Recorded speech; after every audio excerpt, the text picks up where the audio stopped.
good morning, time to go. Oh, we are all looking for adventure. We are all looking for adventure. We are all Welcome back to the 3x5 Live podcast. On this podcast, we talk about mindset, mindfulness, productivity, self-care. We took last week off, as we do every year. For knee-high 4th of July. Yes, for 4th of July.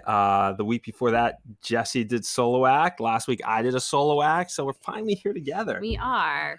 And we are recording this on July 16th. And I just realized it's 2 years of launching the 3x5 Life product. Oh, it's a little anniversary. It's pretty crazy. It is pretty crazy. Time has flown.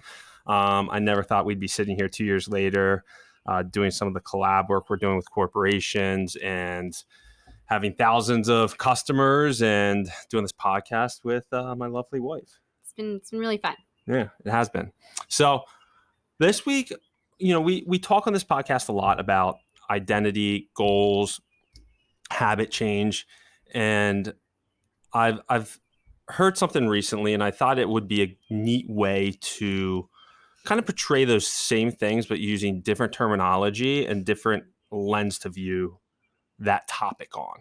And it all comes down to standards, like our standards that we keep for ourselves and how they correlate with our goals, actions, and outcomes in life.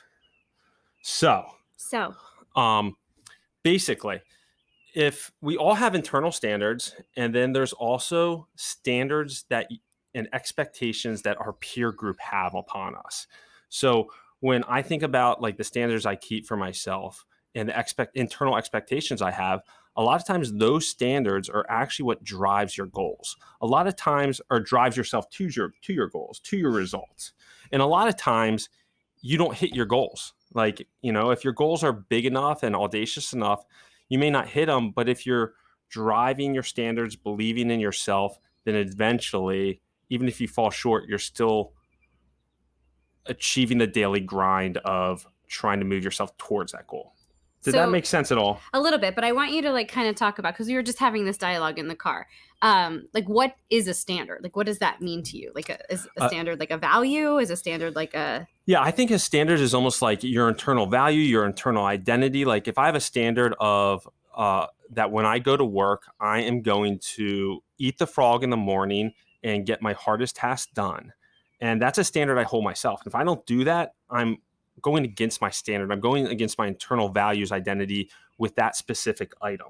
And if I do that and I hold myself to that standard, the outcome, the result of that is bigger sales growth, more customers, more revenue. So that's one example of a standard. So correct me if I'm wrong, but it sounds like a standard would be something like an action item that you hold yourself accountable to in order to reach a larger goal or outcome. Correct.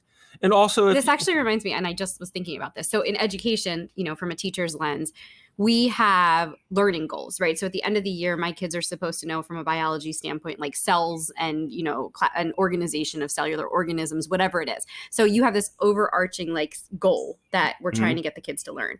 Well, within those goals, we have standards, and each standard is broken into smaller chunks of learning that if we do that, then ultimately the higher learning of the ultimate goal would be achieved. So it makes me think about that idea of how do we take a goal and align it to our value system and our standards, and then how do those standards then come together to create the greater outcome? Yes. I would agree with that. But in your example, though, I think you're talking about standards as almost like little bite-sized steps to get you to something. I'm talking standards as more as like your internal values, identity that you believe in yourself. And you could have bad standards. You could be the party boy that shows up and you're the life of the party. And that's like how you hold yourself. So if you don't show up that way, you're almost going against your standards. But that's like an external standard of how other people view you. But that might be how you view yourself and how you think others want to view you. So you put that, you embody that around a specific group of people in order to hit this expectation of the group. Yeah. So a standard, if I went out with a group of my peers and I ordered a cheesesteak, fries, and a Coke, they know me, and that's not a standard that Bryan would adhere to himself. So then there's the goal to live your standards internally and externally so that you have almost a sense of like accountability. So would you think that your peer group should then say, yo, dude, what's up? Why are you ordering a cheesesteak? This isn't in alignment to like your value system or your So I think standards. that's a great segue, because I think you have your internal standards and you have your peer group standards. And this is where you're the average of the 5 people you hang out with comes into play, because if you hang out with a certain type of group that holds you to a high regard and that drive you and push you forward, that wouldn't be acceptable to them, and they would call you out on that if you're doing something that's outside. Let's just say you wanted to do something that was kind of sketchy in business. Well, they would hold you to your standards, that your personal value, integrity. That's not honesty, right? That's not something that I see Bryan as or Jessie as. So your peer group should drive or push back on when your standards aren't in alignment with who they view you as or who you portray yourself as. Okay, so like let's zoom out, because I like this, and I think we've definitely given them lots of different ideas. And obviously we're unpacking some great banter right unpacking here. this in real time, because I'm trying to understand it too. And even when we were talking about this topic to bring up, I think we both had different ideas of it. But from an action step standpoint, like what would you suggest? So like, is the first step to look at like your value system, your core values, and then to develop specific standards that you hold yourself accountable to? Yes. And then is the goal then to take those standards and transfer them when you are like out or like at anywhere? Like, are these like universal standards for like work? Like, like honesty and integrity is definitely a value for you. And I feel like you should carry that into your friendships and your relationships, just as you do your business partners and your whatever. Yep. So should they be universal, or can they be categorical? Like you have like a category. Is categorical a word? I think it's a fantastic word. I mean, I'm going to look that one up. I don't know. I think you have standards within certain aspects of your life. Yeah, you have values, which would be integrity and honesty and things like that. But my standards of what I hold myself to is, I think, kind of different than that, of how I'm going to show up each day and how I'm going to operate within each day. If I'm not congruent with what I'm eating, how I'm moving my body, how I'm operating at work, the standards I hold myself to, then at the end of the day, I'm going to feel off or just not in alignment to, it wasn't a good day. But you could have, your standards also could be, I sit on the couch and watch Netflix and don't do anything. The way you're phrasing it, I think this aligns perfectly with identity.